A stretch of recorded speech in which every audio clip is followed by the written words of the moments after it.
ಒಂದ್ ಕಡೆ ಗದಗ ಜಿಲ್ಲೆಯ ಲಕ್ಕುಂಡಿಯಲ್ಲಿ ಉತ್ಖನನದ ವೇಳೆ ಹಲವು ಅಚ್ಚರಿಗಳು ಕಾಣಸಿಗ್ತಾ ಇದೆ. ಇನ್ನೊಂದು ಕಡೆ ಗದಗ ಜಿಲ್ಲೆ ಮುಂಡ್ರಗಿಯ ಕೊರ್ಲಹಳ್ಳಿ ಗ್ರಾಮದಲ್ಲಿ ಆಂಜನೇಯನ ದೇಗುಲದಲ್ಲಿ ಕೇಳಿ ಬರ್ತಿದ್ದ ಗೆಜ್ಜೆ ಸದ್ದಿಗೆ ಗ್ರಾಮಸ್ಥರು ಭಯ ಬಿದ್ದಿದ್ರು.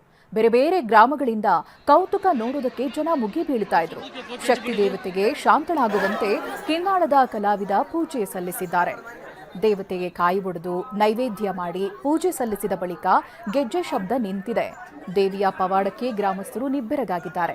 ದೇವಾಲಯಕ್ಕೆ ಬಣ್ಣ ಹಚ್ಚುವುದನ್ನ ಅರ್ಧಕ್ಕೆ ನಿಲ್ಲಿಸಿದ್ರಿಂದ ಹೀಗಾಗಿತ್ತು ಅಂತ ಹೇಳಲಾಗ್ತಾ ಇದೆ.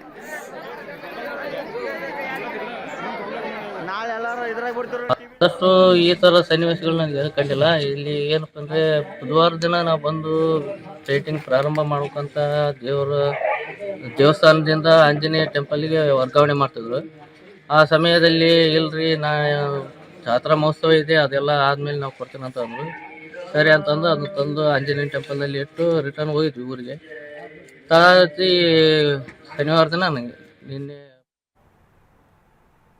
ಬಡವರ ಅಕ್ಕಿ ಕಾಳಸಂತೆಯಲ್ಲಿ ಅಕ್ರಮವಾಗಿ ಮಾರಾಟ ಮಾಡೋದನ್ನ ನೋಡಿದಿವಿ. ಇದರ ಮಧ್ಯೆ ಈಗ ಬಡ ಮಕ್ಕಳಿಗೆ ಅಂತ ಸರ್ಕಾರ ಕೊಡ್ತಾ ಇದ್ದ ಹಾಲಿನ ಪೌಡರ್ ಕಾಳಸಂತೆಗೆ ಸಾಗಿಸಲಾಗ್ತಾ ಇದೆ.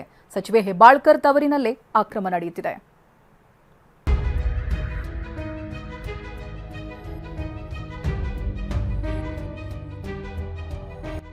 ಅಂಗನವಾಡಿ ಮಕ್ಕಳ ಹಾಲಿನ ಪುಡಿ ಕಾಳಸಂತೆಗೆ. ಕಾಕಿ ಕಾರ್ಯಾಚರಣೆ 2.5 ಟನ್ ಪೌಡರ್ ಸೀಸ್.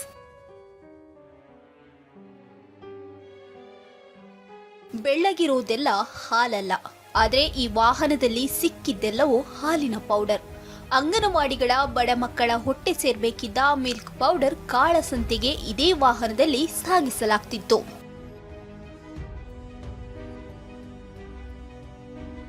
ಬೆಳಗಾವಿ ಜಿಲ್ಲೆ ಚಿಕ್ಕೋಡಿ ಪೊಲೀಸರು ಭರ್ಜರಿ ಕಾರ್ಯಾಚರಣೆ ನಡೆಸಿದ್ದಾರೆ. 10 ಲಕ್ಷ ಮೌಲ್ಯದ 2.5 ಟನ್ ಮಿಲ್ಕ್ ಪೌಡರ್ನ ಜೊತೆ ವಾಹನವನ್ನು ಜಪ್ತಿ ಮಾಡಿದ್ದಾರೆ. ಅಣ್ಣಾ ಸಾಹೇಬ್ ಪವಾರ್ ಹಾಗೂ ಆನಂದ್ ಕುಡೆ ಅನ್ನೋ ಕಾಳಸಂತೆ ಕೂಳರನ್ನ ಬಂಧಿಸಿದ್ದಾರೆ. ಬೆಳಗಾವಿಯಿಂದ ಮಹಾರಾಷ್ಟ್ರದ ಕೊಲ್ಲಾಪುರಕ್ಕೆ ಹಾಲಿನ ಪುಡಿಯನ್ನ ಗೂಡ್ಸ್ ವಾಹನದಲ್ಲೇ ಸಾಗಿಸಲಾಗ್ತಿತ್ತು. ಖಚಿತ ಮಾಹಿತಿ ಮೇರೆಗೆ ಚಿಕ್ಕೋಡಿ ಹೊರವಲಯದಲ್ಲಿ ಪೊಲೀಸರು ದಾಳಿ ಮಾಡಿ ವಶಕ್ಕೆ ಪಡೆದಿದ್ದಾರೆ. 2.5-3 ಟನ್ ತನಕ ಆಗ್ಬೋದು, ಅಂದಾಜು 2.5 ಟನ್ ಹಾಲಿನ ಪೌಡ್ರ್ ಆಗ್ಬೋದು. ಆದರೆ ಕಲಬೆರಕೆ ಅಂತಂದ್ಮೇಲೆ ಅದು ವಿಷಭರಿತ ಇರ್ತೈತ್ರಿ. ಅದು ಮುಂದೆ ಏನೈತಿ ಮಕ್ಕಳಿಗಾಗಲಿ ಜನರಿಗಾಗಲಿ ಆರೋಗ್ಯ ಮ್ಯಾಗ ಪರಿಣಾಮ ಸುದ ಹಾನಿ ಆಗ್ಬೋದಿತ್ತು. ಆ ಹಾನಿ ತಪ್ಪಿಸಿದಾರು. ಇವತ್ತು ಚಿಕ್ಕೋಡಿ ಪೊಲೀಸ್ ಸ್ಟೇಷನ್ದೊಳಗೆ ಗಾಡಿ ಮತ್ತು ವಾಹನ ಅದ್ರ ಕೂಡ ಮಟೀರಿಯಲ್ ಎಲ್ಲ ಏನೈತಿ ವಶಪಡಿಸಿಕೊಂಡಿದ್ದಾರೆ. ಬೆಳಗಾವಿ ನಗರದ ಕೆಲ ಅಂಗನವಾಡಿಗಳಿಗೆ ಸರ್ಕಾರ ಪೂರೈಸಿದ್ದ ಮಿಲ್ಕ್ ಪೌಡರ್ನ ಕ್ರಿಮಿಗಳು ಸಂಗ್ರಹಿಸಿ ಮೂಟೆಗಳಲ್ಲಿ ತುಂಬಿ ಸಾಗಿಸ್ತಿದ್ರು. ಚಿಕ್ಕೋಡಿ ಅಂಗನವಾಡಿ ಸಿಡಿಪಿಒ ಇದು ತಮ್ಮದೇ ಇಲಾಖೆಗೆ ಸೇರಿದ ಹಾಲಿನ ಪೌಡರ್ ಅಂತ ಖಚಿತಪಡಿಸಿದ್ರು. ಸಿಡಿಪಿಒ ದೂರು ಆಧರಿಸಿ ಚಿಕ್ಕೋಡಿ ಪೊಲೀಸರು ಪ್ರಕರಣ ದಾಖಲಿಸಿದ್ದಾರೆ. 2 ಆರೋಪಿಗಳ ಕೈಗೆ ಕೋಳ ಹಾಕಿದ್ದಾರೆ. ಮಹಿಳಾ ಮತ್ತು ಮಕ್ಕಳ ಕಲ್ಯಾಣ ಇಲಾಖೆ ಸಚಿವೆ ಲಕ್ಷ್ಮೀ ಹೆಬ್ಬಾಳ್ಕರ್ ತವರು ಜಿಲ್ಲೆಯಲ್ಲೇ ಇಂಥ ಅಕ್ರಮ ನಡೀತಿರೋದು ವಿಪರ್ಯಾಸ.